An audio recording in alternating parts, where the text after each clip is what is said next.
Guys welcome to cric chat Venkatesh. నిన్న నేను like share subscribe అని చెప్పి ఒక స్పెషల్ వీడియో చేశాను. ఆ వీడియోలో చెప్పినట్టుగానే ఈ పర్టికులర్ వీడియోని నేను ప్రీమియర్గా అంటే మార్నింగ్ మీకు పోస్ట్ చేస్తున్నాను. అయితే అది మీకు ఈవినింగ్ 6 o'clockకి ఓపెన్ అయ్యేలా. ఇప్పుడు 6 o'clock ఏంటో మీరు ఓపెన్ చేశారు. ఓకే, దాని ఉద్దేశం ఏంటంటే ఈ ప్రీమియర్ వీడియోస్ పక్కన మనకి చాట్ ఆప్షన్ ఉంటుంది. చాట్ మీరు లైవ్ చాట్ చేయొచ్చు నాతో. అది ఎంతవరకు సక్సెస్ అవుతుందో నాకు తెలియదు. ఒక ప్రయోగం చేస్తున్నాను, చాట్ అవుతుందో లేదో. అవ్వకపోతే please don't blame me. I will try to chat with yours while a video gets published. చూద్దాం. సో ఐపీఎల్ గురించి మనం మాట్లాడదాం, దాంట్లో మీ అభిప్రాయాలు. నేను ఇప్పుడు ఈ వీడియోలో చెప్పబోయే విషయాలు, ఎందుకంటే ఈ వీడియోలో I'm back with my dangerous game. 4వ సంవత్సరం ఈ గేమ్ ఆడడం. 5వ సంవత్సరం 5th ఇయర్ ఈ గేమ్ ఆడుతూనే ఉన్నాను నేను. చాలా డేంజరస్ గేమ్. ఏంటంటే predicting the play of teams. ఈ సంవత్సరం ఐపీఎల్లో ప్లే ఆఫ్స్కి వెళ్ళబోయే టీమ్స్ని ప్రెడిక్ట్ చేసే ఒక దుస్సాహసం ఎప్పటిలాగే నేను చేస్తాను. 2020 నుంచి చేస్తున్నాను with good success I would say. ఎందుకంటే 20లో చాలా బాగా సక్సెస్ అయ్యి. 20లో నేను 4 టీం చెప్తే దాంట్లో 3 క్వాలిఫై అయినాయి. యాక్చువల్గా నేనేం చెప్పినట్టు ఆ వీడియోలో 5వ టీం కూడా చెప్పాను. 5వ టీం చెప్పి 5లో 4 క్వాలిఫై అవుతారన్నట్టుగా చెప్పాను. అలాగే 5లో 4 టీమ్స్ క్వాలిఫై అయినాయి. That is 2020. 21లో అంత సక్సెస్ దొరకలేదు నాకు. 4 పేర్లు చెప్తే దాంట్లో 2 టీమ్సే క్వాలిఫై అయినాయి.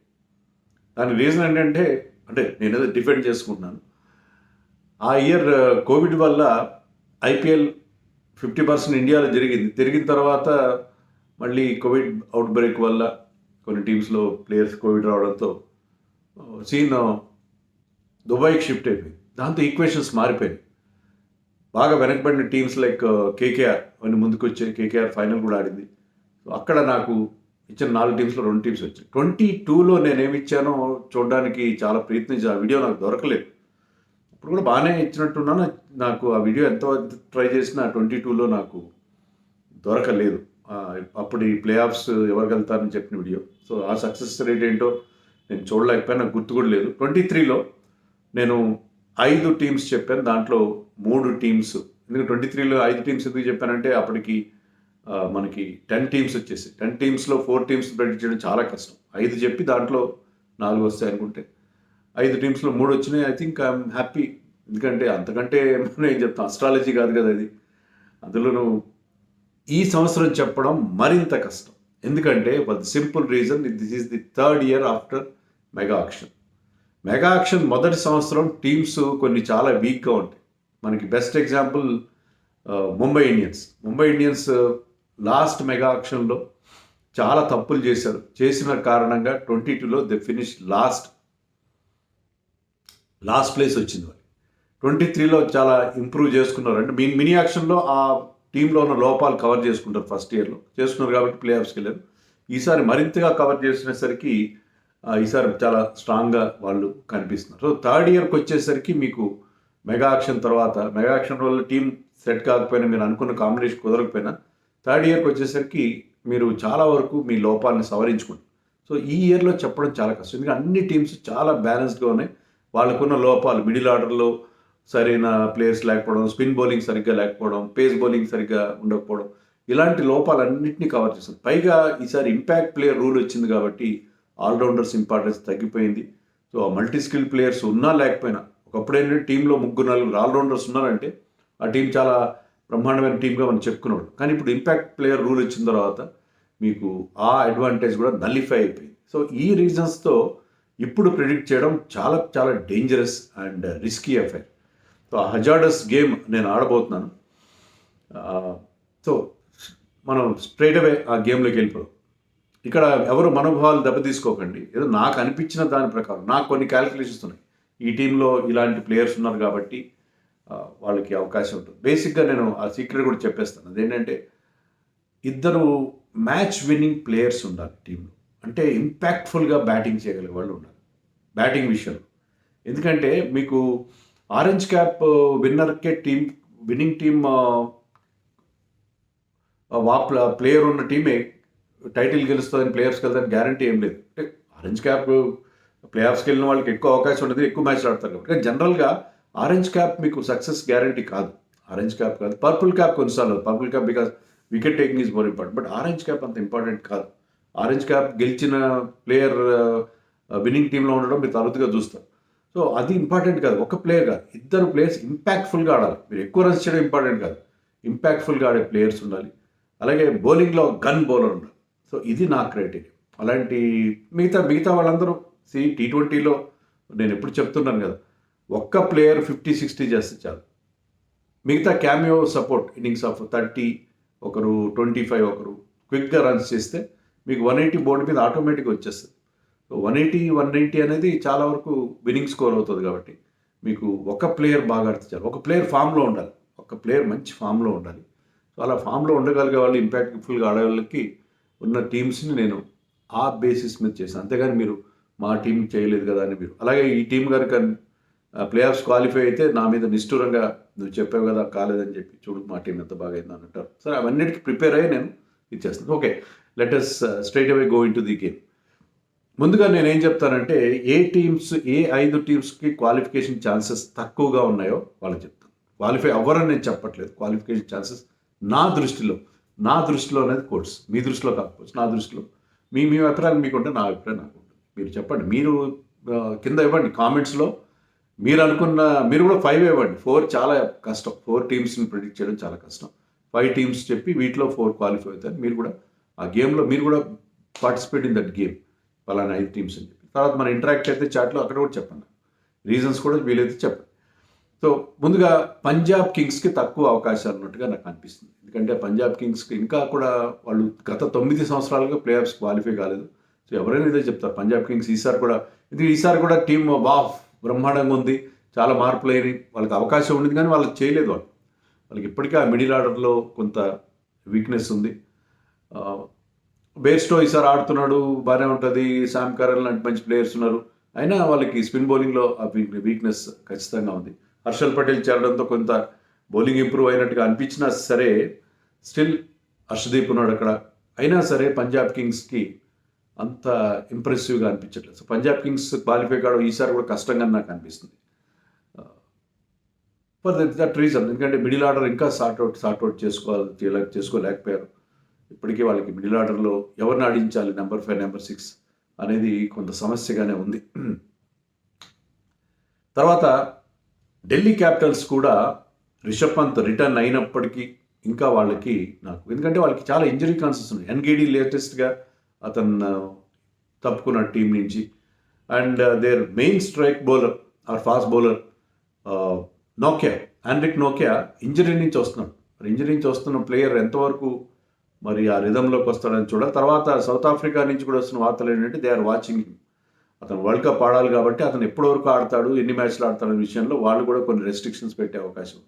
సో మ్యాక్ గుర్క్ అనే ఒక ప్లేయర్ని ఎవరినో తీసుకున్నారు వాళ్ళు ఎన్గిడి ప్లేస్లో. సో వాళ్ళకి ఫాస్ట్ బౌలింగ్ విషయంలో, ఫారిన్ ఫాస్ట్ బౌలింగ్ విషయంలో ప్రాబ్లం ఖచ్చితంగా ఉంది. అలాగే హ్యారీ బ్రూక్ విత్డ్రా అయిపోవడం, హ్యారీ బ్రూక్ ఉండుంటే మిడిల్ ఆర్డర్ బాగుండేది. మీరు ట్రిస్టన్ స్టబ్స్ని ఆడించాలి, అతను ఎంతవరకు సక్సెస్ అవుతాడు ఇండియన్ పిచెస్ మీద అనేది క్వశ్చన్ మార్క్గానే ఉంటుంది. అలాగే రిషబ్ పంత్ ఇంజరీ నుంచి వస్తున్న రిషబ్ పంత్ వచ్చి రావడంతోనే, ఒక ఆల్మోస్ట్ ఏడాదిన్నర క్రికెట్కి దూరంగా ఉన్న రిషబ్ పంత్ వచ్చి రావడంతోనే ఫామ్ అందుకోగలుగుతాడా అనేది కూడా ఒక ప్రశ్న. సో వాళ్ళకి కొంత and Mitchell Marsh is always కొద్దిగా ఇంజరీ ప్రోన్. అతను ఆడితే కనుక అతను మంచి ఫామ్లో ఉన్నాడు, బ్రహ్మాండమైన. అండ్ వార్నర్ ఉన్నాడు అక్కడ టీంలో. బట్ స్టిల్ ఆ టీం విషయంలో కొన్ని సందేహాలు మనకు కలుగుతున్నాయి. స్పిన్ బౌలింగ్ బాగున్నప్పుడు Kuldeep great form, Harshal Patel is a very good allround cricketer to have in our team. అయినా సరే పృథ్వీ షాకి ఎప్పుడు కూడా కొంచెం అతను పూర్తి ఫామ్ కూడా అందుకోలేదు. ఎప్పుడు అతని విషయంలో క్వశ్చన్ మార్క్ ఉంటూనే ఉంటుంది. అందుకే ఢిల్లీ క్యాపిటల్స్ కూడా నాకు డౌట్గానే ఉంది వాళ్ళు క్వాలిఫై అవుతారని చెప్పి. రిషబ్ పంత్ బ్రహ్మాండమైన ఫామ్ అందుకుంటే నథింగ్ లేదు. Rishabh Pant and Mitchell Marsh combination, నేను చెప్పినట్టు ఇద్దరు ఇంపాక్ట్ఫుల్ ప్లేయర్స్ అవుతారు వాళ్ళకి. But that has to happen. Gujarat Titans కూడా నేను చెప్పాను కదా, వాళ్ళు చూడడానికి ఇప్పుడు ఆన్ పేపర్ గురించి మాట్లాడుతున్నాం కదా, ఒక్క మ్యాచ్ కూడా చూడకుండా మనం మాట్లాడుతున్నాం, సాహసం చేస్తున్నాం. ఆన్ పేపర్ అంత ఇంప్రెసివ్గా లేదు. ముఖ్యంగా వాళ్ళకి హార్దిక్ పాండ్యా లాంటి ఒక ఆల్రౌండర్ లేని లోటు, అతని ప్లేస్లో తీసుకున్న షారుఖ్ ఖాన్ కానీ లేకపోతే అజ్మతుల్లా ఉమర్జాయ్ కానీ ఆ స్థాయి పర్ఫార్మెన్స్ ఇస్తారని నేను ఎక్స్పెక్ట్ చేయట్లేదు. అండ్ అఫ్కోర్స్ శుభ్మన్ గిల్ కొత్త లీడర్, అతను ఎంతవరకు ఆ లీడర్షిప్లో సక్సెస్ అవుతాడని చూడాలి. మహమ్మద్ షమీ లేని లోటు కూడా. దానివల్ల వాళ్ళ పేస్ బౌలింగ్ చాలా థిన్గా కనిపిస్తుంది. పేస్ బౌలింగ్ అటాక్ చాలా థిన్గా మనకి కనిపిస్తుంది. వాళ్ళ పేస్ బౌలింగ్లో పెద్ద మనకి మంచి బౌలింగ్గా మనకు కనపట్లేదు. మరి ఏం చేయాలి, స్పెన్సర్ జాన్సన్ ఇలాంటి వాళ్ళు ఎంతవరకు సక్సెస్ అవుతారు అది డౌట్. స్పిన్ బౌలింగ్ బాగుంది, ఆఫ్ కోర్స్ ఆఫ్ఘన్ స్పిన్నర్స్ ఇద్దరు Noor Ahmad and Rashid Khan can be very good. And ఈ టీం సర్ప్రైజ్ చేస్తూ ఉంటుంది మనని. కానీ ఈసారి ఆన్ పేపర్ అయితే అంత గొప్పగా లేదు. But Miller, Tewatia, Vijay Shankar should have one more good season. Wriddhiman Saha మీద క్వశ్చన్ మార్క్. సాయి సుదర్శన్ కూడా బాగా ఆడాడు, కానీ ఈ మధ్య రంజీలో కూడా అంత గొప్ప ఫామ్లో లేడు. So they depend mostly on Gill's form. Shubman Gill ఉన్న massive and red hot form మీద ఎక్కువ డిపెండ్ అవుతుంది. So they depend on one player. అందుకని గుజరాత్ టైటన్స్ కూడా కష్టమేమో ఈసారి అనిపిస్తుంది నాకు. I hope that they will prove me wrong. Once again Ashish Nehra తన మ్యాజిక్ చేస్తే అదొక ఫ్యాసినేటింగ్ స్టోరీ అవుతుంది. ఒక కోచ్ ఎంత బాగా టీం అంత అద్భుతంగా కనిపించిన టీంని ముందుకు తీసుకెళ్తున్నాడు అనే దానికి ఒక మంచి ఫ్యాసినేటింగ్ స్టోరీ ఆశీష్ నెహ్రా ఇస్తాడని చెప్పి మనం ఎక్స్పెక్ట్ చేద్దాం. అలాగే కేకేఆర్ కూడా ప్రాబ్లమ్స్ ఉన్నాయి. కేకేఆర్కి ఎందుకు ప్రాబ్లమ్స్ ఉన్నాయంటే చెప్పినట్టుగా కొంచెం ఇంజరీ కన్సర్న్స్ ఉంటాయి వాళ్ళకి. మరి శ్రేయస్ అయ్యర్ ఫుల్గా ఫిట్గా ఉంటాడా, బ్యాక్ ఇంజరీతో ఆడుతున్నాడు కదా. రసల్ కానీ వాళ్ళకి ఆ ఇంజరీ కన్సర్న్స్, వరుణ్ చక్రవర్తి వీళ్ళందరికీ ఇంజరీ ప్రాబ్లమ్స్ ఉన్నాయి. తర్వాత ప్లేయర్స్ గొప్ప ఫామ్లో వెంకటేష్ అయ్యర్ కానీ ఫిల్ సాల్ట్ కూడా డిసెంబర్ 200 తర్వాత ఫామ్లో, Gurbaz same with Gurbaz. So వాళ్ళకి కొన్ని ఇబ్బందులు ఖచ్చితంగా ఉన్నాయి. వాళ్ళ క్యారిబియన్ ఆల్రౌండర్స్ కూడా మొత్తం మీద వాళ్ళు ఫేడ్ అవుట్లో ఉన్నారు. కొంచెం వాళ్ళకి గ్రాఫ్ పడిపోతూ వస్తుంది. అండ్ మిచెల్ స్టార్క్ రావడంతోనే అంత మ్యాజిక్ అయిపోతుందా చూడాలి. వాళ్ళు స్పిన్ బౌలింగ్తోనే గెలవగలుగుతారా, స్పిన్ బౌలింగ్ అనుకూలంగా ఉంటాయి పిచ్లు అనేది కూడా క్వశ్చన్ మార్క్.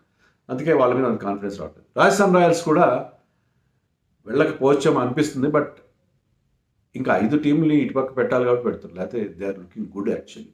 వాళ్ళకి ఏంటంటే ప్రాబ్లము ఆ రోమన్ పవల్ ఆ లేట్ ఆర్డర్లో కావాల్సిన ఫినిషింగ్ టచ్ ఇస్తారు, Powell and Hetmyer. Yashasvi is in great form. Sanju Samson form అందుకుంటే బ్రహ్మాండంగా ఉంటుంది. మనం అనుకున్న 2 ఇంపాక్ట్ ప్లేయర్లో 3 ఉన్నారు అక్కడ. బట్లర్ కూడా ఇప్పుడు గొప్ప ఫామ్లో కనపట్లేదు. కానీ బట్లర్ 2 ఏళ్ల క్రితం నాటి ఫామ్ అందుకుని 800+ రన్స్ చేస్తే నథింగ్ అండ్ లెస్. జైస్వాల్ ఇప్పుడున్న ఫామ్లో ఈ టీం ఎవరు పట్టుకోలేరు. కానీ దట్ షుడ్ హ్యాపెన్. ఆ 3లో కనీసం 2 క్లిక్ కావాలి, ఒక్కరైనా బ్రహ్మాండంగా క్లిక్ కావాలి, ఇంకొకరు సపోర్ట్ ఇవ్వాలి. ఆ 3 త్రిమూర్తులు ఉన్నారు, సంజు, బట్లర్ అండ్ యశస్వి. వాళ్ళ మీద ఎక్కువ డిపెండ్ అవుతారు. మిగతాది ఇప్పుడు రియాన్ పరాగ్ మరి ఐపీఎల్లో ఎప్పుడు బాగా డొమెస్టిక్లో బ్రహ్మాండమైన పులి అతను, కానీ ఐపీఎల్లో ఎప్పుడు దాన్ని రెప్లికేట్ చేయలేకపోతున్నారు ఫామ్ని. అది చూడాలి మనం. తర్వాత బౌలింగ్ బాగుంది, చహల్ అండ్ అశ్విన్ కాంబినేషన్ బ్రహ్మాండంగా. స్పిన్ బౌలింగ్ బాగుంది. పేస్ బౌలింగ్లో చూడాలి మరి ఎంతవరకు పేస్ బౌలింగ్లో Trent Boult and co, Avesh Khan వీళ్ళు ఎంతవరకు రాణిస్తారు. Death bowling is a problem for them. Death bowling Trent Boult కానీ Avesh Khan is a good death bowler, but sometimes he leaks runs. So death bowling is a big problem for them. So death bowling చాలా important. ఎలాగైతే మీకు బ్యాటింగ్లో finishing touch ఎంత ఇంపార్టెంటో, bowling those last 4 hours is very very important in T20 format. So death bowling వీళ్ళకి ఖచ్చితంగా ప్రాబ్లంగా నాకు కనిపిస్తుంది. సో ఈ 5 టీంలు నేను ఇటుపక్క పెట్టాను. వీళ్ళు క్వాలిఫై కాకపోవచ్చు అన్న, కాకపోవచ్చు అని కూడా అంటలేదు, తక్కువ అవకాశాలు ఉన్నాయన్న. మరి అయ్యే అవకాశం ఉన్న టీమ్స్ అంటే నేను చెప్పే ఆర్డర్కి సంబంధం లేదు. ఈ టీమ్స్ కానీ కింద నుంచి బాటంలో ranking, I'm not ranking this teams. Ranking అస్సలు ఎవరు చేయలేదు. సో అయ్యే అవకాశం ఉన్న టీంలో ఎల్ఎస్జీ గురించి చెప్తాము. ఎల్ఎస్జీ బికాస్ వాళ్ళకి ఆ 2 ఉన్నారు కదా ప్లేయర్స్, పూరన్ అండ్ స్టాయినిస్. వాళ్ళు మ్యాచ్ విన్నర్స్. 2 గారు బ్రహ్మాండంగా ఆడితే మ్యాచ్ మీరు వాళ్ళ దగ్గర నుంచి లాక్కోవడం చాలా కష్టం. And de Kock is also is not playing other formats. So కాబట్టి డికాక్ చాలా ఇంపార్టెంట్ ప్లేయర్. కేఎల్ రాహుల్ ఒక వీడియో పోస్ట్ చేశాడు 2 days బ్యాక్, సూన్ అని చెప్పి. అతను ప్రాక్టీస్ చేస్తున్నాడు, ఈవెన్ కీపింగ్ డ్రిల్స్ కూడా చేస్తాడు.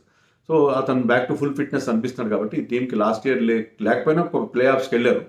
ఈసారి కూడా టీంలో ఏంటంటే మంచి బ్యాలెన్స్ ఉంటుంది. బౌలింగ్ ఆల్రౌండర్స్ ఉంటారు, దీపక్ కూడా, Krunal Pandya and foreign allrounders like Stoinis, even Kyle Mayers. So వాళ్ళకి కీపింగ్లో కూడా 3-4 ఆప్షన్స్ ఉంటాయి. అండ్ బౌలింగ్లో షమార్ జోసెఫ్ విషయంలో, మార్కుడు వెళ్ళిపోయిన షమార్ జోసెఫ్ విషయంలో ఐఎమ్ వెరీ వెరీ ఎక్సైటెడ్. మరి ముందుగా నవీన్ ఉల్ హక్ ఛాన్స్ ఇస్తారనుకుంటున్నా, కానీ షమార్ జోసెఫ్ విషయంలో I'm very very excited to see him in action. అతను కూడా గ్రాండ్ సక్సెస్ అవుతాడని నాకు అనిపిస్తుంది, గట్ ఫీలింగ్ మాత్రం. సో వాళ్ళకి మంచి బౌలింగ్ కూడా బాగుంది. సో అన్ని విధాల this team is looking good. So వాళ్ళు మళ్ళీ 2 సార్లు ప్లే ఆఫ్స్కి వెళ్ళి అంతకుమించి వెళ్ళలేకపోయారు, ప్లే ఆఫ్స్కి మాత్రం వస్తున్నారు. ఈసారి కూడా ప్లే ఆఫ్స్కి వెళ్ళడానికి కావాల్సిన సరంజామా వాళ్ళ దగ్గర ఉన్నట్టుగా నాకు అనిపిస్తుంది. నెక్స్ట్ ఆర్సీబీ కూడా, ఎందుకంటే వాళ్ళు కూడా ఇద్దరు బ్రహ్మాండమైన బిగ్ హిటర్స్, ఇంపాక్ట్ఫుల్ ప్లేయర్స్ చేరారు కదా. మ్యాక్స్వెల్ మన వన్డే వరల్డ్ కప్లో ఎంత బాగా ఆడాడు, ఒంటి చేత్తో మ్యాచ్ గెలిపించడం అగేన్స్ట్ ఆఫ్ఘనిస్తాన్ చూసాం. Is capable of that kind of heroics. And Cameron green కూడా లాస్ట్ ఇయర్ ఈ had a good IPL for Mumbai. మరి ఈసారి ఇంకా, ఎందుకంటే చాలా చాలా బ్రహ్మాండమైన టాలెంట్ అతను. అలాంటి టాలెంటెడ్ ప్లేయర్ ఇద్దరు కనుక క్లిక్ అయితే ఎవ్వరు ఆపలేరు. విరాట్ కోహ్లీ ఎలాగ ఉండనే ఉన్నాడు, టీంని మొత్తం బ్యాలెన్స్. విరాట్ కోహ్లీ కూడా ఇంగ్లాండ్ నుంచి రిటర్న్ అయ్యాడు. So he's joining the team very soon అని మనకు తెలుస్తుంది. ఎవరికైనా సందేహాలు ఉన్నా, కొంచెం డౌట్ ఉండదు కదా విరాట్ కోహ్లీ వస్తాడో రావడని, అవన్నీ కూడా ఇంకా అవసరం లేదు. Virat Kohli back in India, will be joining the team maybe today or tomorrow. నేను పొద్దున్న చేస్తున్నా కదా వీడియో, తెలియదు నాకు. సాయంత్రం మీ వీడియో చూసేసరికి విరాట్ కోహ్లీ జాయిన్ ఉండొచ్చు. Virat Kohli Faf is very very consistent. So వాళ్ళకి బ్రహ్మాండమైన బ్యాటింగ్లో Rajat Patidar is a very good talent. ఇప్పుడు ఫిట్నెస్తో ఉన్నాడు కాబట్టి వీళ్ళ టాప్ 5 అద్భుతంగా ఉంది. ఈసారి టాప్ 5 అద్భుతంగా ఉంది. రీస్టాప్లీ ఎప్పుడైతే బౌలింగ్లో జాయిన్ అయ్యాడో, అతని విషయంలో నేను వీడియో చేసినప్పుడు doubt, but he join the team, he join the RCB camp. So Reece Topley లాంటి ఒక మంచి టాల్ లెఫ్ట్ ఆర్మ్ పేసర్ ఈ టీంకి ఆ మంచి బౌలింగ్లో పదును ఇస్తాడనుకున్నాను. అలాగే సిరాజ్ అండ్ అదర్స్, ఆకాష్ దీప్ కూడా ఉన్నాడు అక్కడ. స్పిన్ బౌలింగ్లో వీక్నెస్ ఉంది, బట్ వాళ్ళకి అక్కడ ఆర్సీబీకి అక్కడ వాళ్ళ చిన్నస్వామిలో స్పిన్ బౌలర్స్ పెద్ద హెల్ప్ ఉండదు కాబట్టి ఐ థింక్ ఆల్రెడీ ఆర్సీబీ మహిళలు కూడా గెలిచారు కదా టైటిల్, అది కూడా వాళ్ళని ఇన్స్పైర్ చేస్తుంది. వాళ్ళ రోషం, పౌరుషం, పురుషులకు ఉండే పౌరుషాన్ని రెచ్చగొడుతుంది. కాబట్టి RCB can be one of the teams to reach play offs this time అని అనుకుంటున్నాను. అండ్ ఎస్ఆర్హెచ్ కూడా బాగుంది టీం. ఎస్ఆర్హెచ్లో కూడా నేను చెప్పినట్టుగా ఇద్దరు బ్రహ్మాండమైన ఇంపాక్ట్ఫుల్ ప్లేయర్స్ ఉన్నారు, in Travis Head and Henry Klaasen బ్రహ్మాండమైన ఫామ్లో ఉన్నాడు. Travis Head on his day he can take the match away from you. ఇండియాకి అది చాలాసార్లు అనుభవమైన విషయం. ట్రావిస్ హెడ్ కనుక ఫామ్లోకి వస్తే ఎలాంటి ఫలితాలు ఉంటాయని. సో వాళ్ళిద్దరూ ఉన్నారు. తర్వాత Pat Cummins bowler, gun bowler ఎవరు అంటారు? Pat Cummins. నేను చెప్తున్నాను కదా, మా వీడియోలో కూడా చెప్పాను, watch out for Pat Cummins. అతని చేంజ్అప్స్, నేను వరల్డ్ కప్లో అతను గతంలో ఉన్న ప్యాట్ కమిన్స్ T20 ఫార్మాట్లో షైన్ కాలేడని అన్నారు, కానీ అతను ఆఫ్ లేట్ అతను ఇండియన్ ట్రాక్స్ పైన, ఈ స్లో వికెట్స్ పైన అతను వేస్తున్న ఆ వేరియేషన్స్ మాత్రం అద్భుతంగా ఉన్నాయి. So watch out for Pat Cummins. Is going to create, నేను అది చెప్తున్నాను, I'm sticking my neck out and saying that Pat Cummins will have a very good IPL this time, both with ball and bat అని అనిపిస్తుంది. So Pat Cummins లాంటి player ఉన్నాడు ఆ టీంలో. Indian stars కనుక క్లిక్ అయితే, అటు బౌలింగ్లో భువి, నటరాజన్ అండ్ ఉమ్రాన్ మలిక్, బ్యాటింగ్లో మరి మయాంక్ కావచ్చు, అభిషేక్ శర్మ, వాషింగ్టన్ సుందర్, ఇలాంటి వాళ్ళందరూ క్లిక్ అయితే కోర్స్ త్రిపాఠి బ్రహ్మాండంగా ఉంటుంది. So I think Sunrisers Hyderabad వాళ్ళకిన్న ఫారిన్ ప్లేయర్స్, వాళ్ళకున్న చాయిసెస్. హసరంగా ఇస్ అనదర్, అతను కూడా గన్ బౌలర్, అతనికి ఛాన్స్ కనుక రెగ్యులర్గా వస్తాయి Hasaranga. So I'm excited about SRH కూడా డెఫినెట్గా ప్లే ఆఫ్స్కి వెళ్ళే ఛాన్స్ ఉంటుందని చెప్పి నేను ఎక్స్పెక్ట్ చేస్తాను. అండ్ ఆఫ్ కోర్స్ సిఎస్కే గురించి ప్రత్యేకంగా చెప్పేదే ఉంది. సిఎస్కే విత్ ధోనికి ప్రాబబ్లీ లాస్ట్ సీజన్ ఏదో ఒక మ్యాజిక్, అతను ఆ మ్యాజిక్ సంబంధించిన అన్ని సరంజామా తయారు చేసే ఉంటాడు. ఓకే, డెవన్ కాన్వే అవైలబిలిటీ లేకపోయినా సరే, రచిన్ రవీంద్ర కూడా ఎలాగైతే మనం క్యామరన్ గ్రీన్ గురించి చెప్పుకుంటున్నామో, young talent, future of world cricket, world class player emerge అవుతున్నాడు అతను అన్ని అక్రాస్ ఫార్మాట్స్. ఈ ఫార్మాట్లో కూడా ఇక్కడ ప్రూవ్ చేసుకుంటాడు. ఈ ఫార్మాట్లో ఎప్పటివరకు మంచి రికార్డు లేదు అని అనిపిస్తుంది. Ruturaj is there, Jadeja is in great form. So ఈ team Shivam Dube is a different player now. So ఈ టీంకి ఉన్న strength, Mukesh Choudhary and Deepak Chahar opening the bowling, power ప్లేలో వాళ్ళు they can be very very deadly. వాళ్ళిద్దరు కనుక ఓపెన్ చేస్తే బ్రహ్మాండంగా ఉంటుంది. పతిరానాకి ఇంజరీ ఉన్నా సరే I think no problem, they have got good backups. So CSK అందులో ముఖ్యంగా వాళ్ళ హోమ్ గ్రౌండ్లో వాళ్ళు ఇండియాలోనే ఐపీఎల్ జరుగుతుంది మన గ్యారంటీ వచ్చేసింది కాబట్టి, కన్ఫర్మేషన్ వచ్చింది కాబట్టి వాళ్ళు ముఖ్యంగా హోమ్ మ్యాచెస్ గెలిచేస్తారు. హోమ్ మ్యాచెస్లో 7 కనీసం ఒక 6 గెలవరు. 6 గెలిచారంటే మిగతా బయట ఒక 2-3 గెలిస్తే దే విల్ బి త్రూ కదా. సో వాళ్ళకి ఉన్న అడ్వాంటేజ్, సిఎస్కేకి ఉన్న advantage, and that is how they have been qualifying regularity. ఎవరు కానన్నిసార్లు క్వాలిఫై అయ్యారంటే బికాస్ హోమ్ అడ్వాంటేజ్ కూడా, కంచుకోట చెన్నై కాబట్టి సేఫ్గా చెప్పొచ్చు CSK will reach the playoffs. And above all Mumbai Indians looking very very good. ఒకటేంటంటే టీంలో ఏమైనా లోకల్ ఉన్నాయా, హార్దిక్ పాండ్యాకి బుమ్రా, రోహిత్ శర్మ, సూర్యకుమార్ ఇంకా ఫిట్నెస్ విషయంలో కన్సర్న్స్ కూడా ఉన్నాయి. వీళ్ళు ఎంతవరకు సపోర్ట్ ఇస్తారు అనేది చూడాలి. ఏమైనా వాళ్ళందరూ కలిసి టీం అంటే ఒక్కసారి ఎన్నో సందర్భాల్లో మనం చూసాం, షేన్వాన్కి స్టీవాకి పడకపోవడం, అలాగే ఆస్ట్రేలియా టీంలో కానీ కపిల్ దేవ్కి గవాస్కర్ పడకపోయినా మనం వరల్డ్ కప్ గెలిచాం. Sachin and Dravid always were not in great terms, but కలిసి ఎన్నో అద్భుతమైన పార్ట్నర్షిప్స్ చేశారు. సో ఇలాంటి ఉన్నా సరే టీం కోసం అందరూ పాటుపడతారని అనుకోవచ్చు. సో వాళ్ళ టాప్ 5 చూడండి, అందరూ ఇండియన్సే. దాంట్లో ఇషాన్ కిషన్, రోహిత్ శర్మ, తిలక్ వర్మ, సూర్యకుమార్, సో వాళ్ళకి బ్రహ్మాండమైన హార్దిక్ పాండ్యా. సో వరుసగా 5 ఇండియన్ ప్లేయర్స్, మంచి ఆల్ ఇంటర్నేషనల్స్. సో అంత మంచి లైనప్ వాళ్ళకు ఉంది.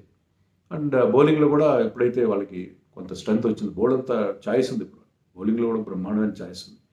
తుషారా లాంటి వాళ్ళు, I think Dilshan Madushanka has some problem, but otherwise also they have got plenty of options. Behrendorff కావచ్చు, బుమ్రా వచ్చి చేరడంతో బ్రహ్మాండమైన ఎడ్జ్ వచ్చింది వాళ్ళ బౌలింగ్కి. So Mumbai is looking so good. So Mumbai వాళ్ళు కూడా వాంఖడే అనేది ఒక కంచుకోట, సో అక్కడ ఎక్కువ మ్యాచ్లు గెలుస్తారు కాబట్టి వాళ్ళకు కూడా అవకాశం ఖచ్చితంగా ఉంటుంది. సో ఇది ఈవెన్ ఎల్ఎస్జీ కూడా అదే పరిస్థితి. ఎల్ఎస్జీ కూడా వాళ్ళు ఏంటంటే వాళ్ళకి అక్కడ అవతల టీంని బట్టి రెడ్ సాయిల్ వికెట్ అయినా బ్లాక్ సాయిల్ 2 చాయిస్ ఉంటాయి. రెడ్ సాయిల్ వికెట్ అయినా బ్లాక్ సాయిల్ వికెట్ అయినా తయారు చేసుకోవచ్చు. దాన్ని బట్టి వాళ్ళు they can play to their strength. And ఆర్సీబీకి చిన్నస్వామిలో కూడా అలాంటి సపోర్టే ఉంటుంది. వాళ్ళకి ఎక్కడైనా సపోర్ట్ ఉంటుంది, ఆర్సీబీకి ఉంటుంది. అన్నిసార్లు అక్కడ గెలుస్తారన్న ఇది లేకపోయినా కూడా వాళ్ళకి అక్కడ ఉండే సపోర్ట్ మాత్రం అద్భుతంగా ఉంటుంది. సో ఇవన్నీ there are several reasons to say that these 5 might qualify. So అది నా లెక్క. MI, CSK, SRH, RCB, LSG ఈ 5 టీంలు క్వాలిఫై అవుతాయని అనుకుంటున్నాను. నా గెస్ మాత్రమే, అంటే ఒక క్యాల్కులేటెడ్ గెస్.